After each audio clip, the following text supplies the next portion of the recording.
అబ్బాయి అమ్మాయి జ్యేష్ఠులై జ్యేష్ఠ మాసంలో జన్మించి అది జ్యేష్ఠ నక్షత్రంలో జన్మించినట్లయి వారికి జ్యేష్ఠ నక్షత్రంలో కానీ జ్యేష్ఠ మాసంలో కానీ వివాహం జరిగితే జ్యేష్ఠ పంచకం అంటారు. అంతేకాకుండా అబ్బాయి అమ్మాయి జ్యేష్ఠులై జ్యేష్ఠ మాసంలో జన్మించి వారిరువురికి జ్యేష్ఠ నక్షత్రంలో కానీ జ్యేష్ఠ మాసంలో కానీ పెళ్లి జరిగితే చతుష్టయం అంటారు.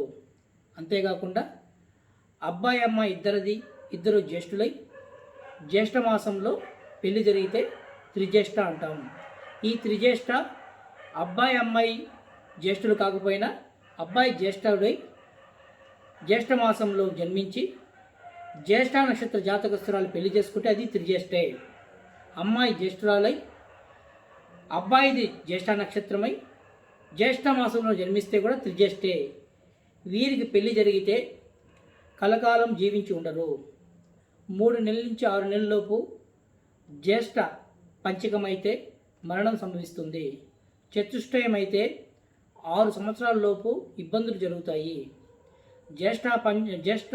త్రిజ్యేష్ఠ అయితే వీరి జీవితం కలకాలం సాగదు.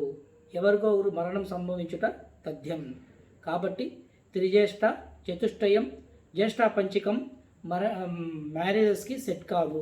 జై శ్రీరామ్.